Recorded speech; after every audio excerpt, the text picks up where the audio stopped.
শুভ সকাল। আসসালামু আলাইকুম। কেমন আছো আমার প্রিয় ভাই বোনেরা? আশা করি ভালো আছো। আমি আলহামদুলিল্লাহ আল্লাহর অশেষ রহমতে তোমাদের ভালোবাসায় খুবই ভালো আছি। চলো এবার কাজ করে নিই, সংসারের লড়াই লেগে পড়ি।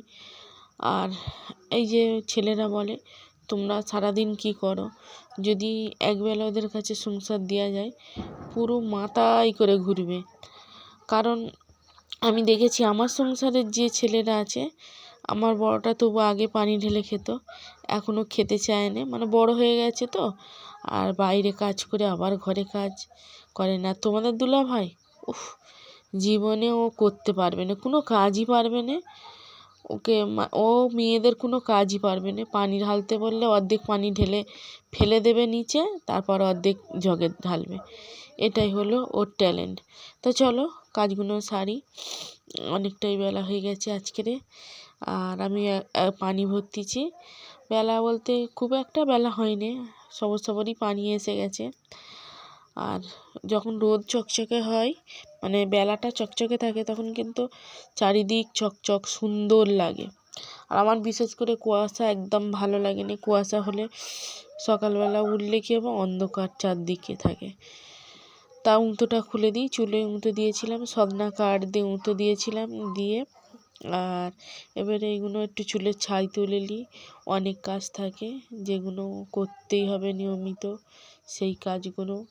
তা আমার মেজমার খুব শরীর খারাপ, আজকে দেখতে গিয়েছিলাম। দেখতে গিয়ে দেখছি আমার বড় দিদিভাই যখন কাঁদছে, তখন আমার খুব কষ্ট হচ্ছিল। আমার সেই মা যখন অসুস্থ ছিল, তখন সেই কথা মনে হচ্ছে। আমার এক মুহূর্ত যেন আমার মায়ের জন্য চোখের পানি শুকোতো না। মা এমন একটা জিনিস যে সে জিনিসের তুলনা কারোর সঙ্গে হয় না। মা মাই হয়, মায়ের তুলনা কারোর সঙ্গে হয় না। কারণ পৃথিবীতে যেই যেমনই হোক, মা হলো একটা অন্যরকম অনুভূতি, যার কোলে মাথা রেখে অনেক ঘুমোনো যায়, অনেক শান্তি পাওয়া যায়। তা আমি তার আগের দিনকে রুটি করেছিলাম, আর এতে চালের আটা আর ওই গমের আটা ওই দিয়ে পাইল করে করেছিলাম ওই হালুয়া। তা মা এমন দুদিনে রুটি করেছিলাম। তো একদিন করেছিলাম ডালের হালুয়া আর সুজি আটার হালুয়া, আর কালকের করেছি রুটি আর আটার হালুয়া, আর একদিন করেছি রুটি ডালের হালুয়া আর সুজি আটার হালুয়া। দুদিন ভর করেছি, ও শেষ হয়ে গেছে। তাই এখন রুটি গরম করছি, চা দিয়ে খাবো বলে। হালুয়া আছে, আটার হালুয়া আর ডালের হালুয়াটা শেষ হয়ে গেছে, সবাই মিলে খেয়ে। তো চলো চাটা গরম করি, চাটা করি আর রুটিটা গরম করি। এখন কী দিয়ে খায় আমার ছেলে, তা আমি একটা টেনশানে আছি। কী টেনশানে সেটা পরে বলছি। কারণ আমি যে ঢাড্ডায় কাজ করতাম, অনেক দিন আগে আমার একটা বড় ঢাড্ডা ছিল, সেটা তোমাদের দুলাভাই বিক্রি করেছিল, বলেছিল তোকে একটা ঢাড্ডা করে দেবো বিক্রি করতে। তা মাথার কাছে ফেটে গিয়েছিল বলে, তা বিক্রি করে দেওয়ার পরে বিক্রি করে দিয়ে কিন্তু উনি ঢাড্ডাটা করে দেয়নি। তা আমি তখন কিন্তু খুব কান্না করেছিলাম। আর আমার ভালো থাকার জায়গা হলো আমার কাজ এবং আমার ইউটিউব, দুটো জায়গা। কাজ হলো সবথেকে আমার ভালো জায়গা, যেখানে কাজ করে এবং আমি ভালো থাকি কাজের মধ্যে থেকে। তা সেদিনকে খুব কান্না করেছিলাম। কান্না করতে আমার বাদশা বলেছিল, মা তুমি কাঁদুনি, আমি তোমাকে ঢাড্ডা তৈরি করে দেবো বলে বাদশা আমাকে ঢাড্ডা তৈরি করে দিয়েছিল, আমার বড় ছেলে। তারপরে ঢাড্ডা তৈরি করার পরে সে তোমাদের দুলাভাই তো অনেক উল্টোপাল্টা কাজের জন্য ওকে আমরা আর সেখানে কাজে যেতে দিইনি। তা ও ঘরে কাজ করে, আমার সেই ঢাড্ডায় কাজ করে আমি করি, আমার একটা ভাবির ঢাড্ডায়। তা আমার ভাবি এখন ঢাড্ডা চাইছে বলতে সামনে ঈদ আছে, ও কাজ করবে, তা দিতে তো হবে, অন্যের ঢাড্ডা আমাকে দিয়ে দিতে হবে। সেই জন্য এখন মন খারাপ। আমার সত্যিকারের কথা, হয়তো আমার কাজ এখন হবে না, কিন্তু আমার বাচ্চা বলেছে, মা চিন্তা করো না, যতটা চেষ্টা আমি খুব শিগগিরই তোমাকে ঢাড্ডা তৈরি করে দেবো। পয়সারও তো ব্যাপার আছে, কারণ ও এমনিতে 2 সপ্তাহ ঘুরেছে, তোমাদের দুলাভাইয়েরও কাজের ব্যাপারটা কম ছিল। এইসব নিয়ে এখন আমি অনেক টেনশানে আছি, জানি না কবে আমি ফের কাজ রাখতে পারবো। এই কাজটা তুলে দিয়ে হয়তো হয়ে গেলে এখন আমি কাজ রাখতে পারবো না, কারণ যতদিন না ঢাড্ডা করি। তা আমার ছেলে বলেছে, মা তুমি চিন্তা করো না, এখন কী হয় দেখি। তা তোমরা দোয়া করো যেন সব চিন্তার সমাধান হয়ে যায়। সামনে ঈদ আসতেছে তো অনেক চিন্তা, কিভাবে কি করব।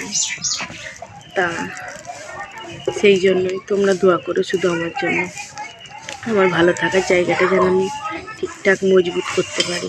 আর এখন যদি তোমাদের দুলাভাইয়ের থেকে আমি ঠাট্টাটা নিয়ে নিই, কিন্তু উনি ফের সেই মাউথ ঘুরে যাবে, ফের অশান্তি হবে। এসবের থেকে আমি নিজে কিছুদিন কাজ বন্ধ করে দিই, দিয়ে বলে ওকে করি। তা আবারও পরে কথা হচ্ছে, এখন রুটিটা সেঁকে আমার ছেলেকে খেতে দিই।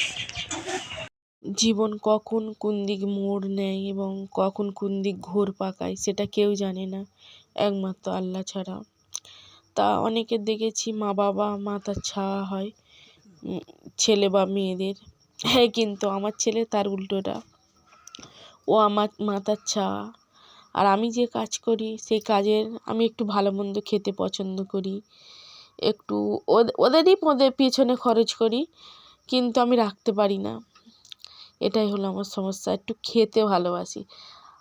কেন যে কী জানি এত খাওয়া আমার কোথা থেকে আসে তো কী জানি। তা সেই জন্য তা চলো আজকের কী রান্না হবে। পাউস মাছ, টমেটো, মাছটা কেটে ধুয়ে রেখে দিয়েছি, বেগুন এনেছি, বেগুন দিয়ে করব। মাছটা দিয়েছি নুন লঙ্কা হলুদ দিয়ে। তা এই আমার জীবন টালে মাটালে চলে যাচ্ছে, আলহামদুলিল্লাহ। আল্লাহ পাককে শুধু একটাই জিনিস চাই, আমাদের বালা মুসিবত দূর করে দাও। এই ঠিকঠাক আছি, এতে কষ্ট নেই, এতে ঠিক আছি, ভালোই আছি। তাই এইভাবে আমাদের জীবন চলছে। চলো এবারে কষছি, টমেটো পেঁয়াজ কষা হচ্ছে, আর এতে নুন হলুদ দিয়ে। আর আমার ভাই কালকের বলতে আমাদের ছেড়ে কোথাও যাবে না, বা না কোথাও যাব না ভাই।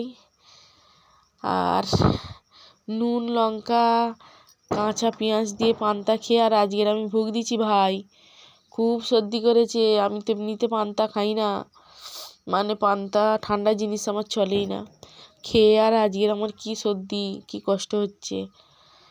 তা যাই পারে হোক, একবার করে খেতে ভালো লাগে, কিন্তু নষ্ট হবে বলেই আমি খেয়েছি, ভালো লাগার জন্য নয়।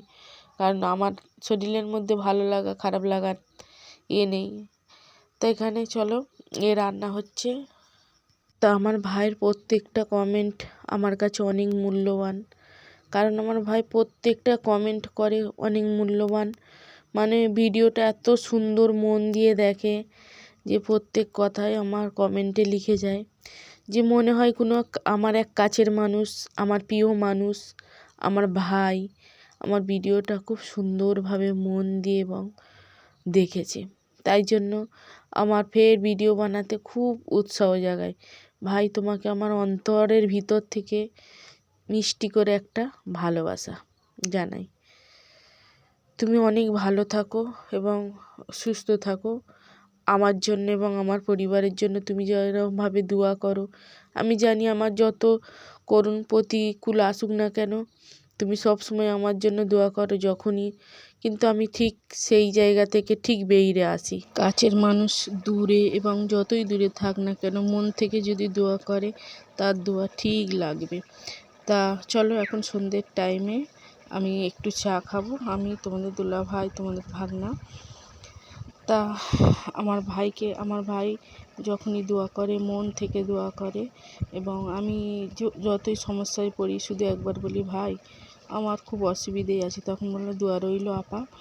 তা সেই সময় কিছু কিছু মানুষ সবাই তো আল্লাহর কাছে হাত তোলে, কিন্তু কার দোয়া কখন কিভাবে কবুল হয় সেটা আল্লাহ ছাড়া কেউ জানে না। তা ওই জন্য অনেক সময় সবাইকে নিয়ে একসঙ্গে দোয়া করা হয়, কেন যে কার দোয়া কখন কিভাবে কাজে লাগে সেটা সেই জন্যই। তা আমি জানি আমার ভাই যখন হাত তোলে আল্লাহর কাছে মন থেকে দোয়া করে। তা আজকের এই পর্যন্ত, সবাই ভালো থেকো, সুস্থ থেকো, আমার পরিবারের জন্য দোয়া করো, আমিও তোমাদের জন্য দোয়া করব। চা খেতে খেতে এবার বিদায় নিই, আল্লাহ হাফেজ, সবাই ভালো থেকো।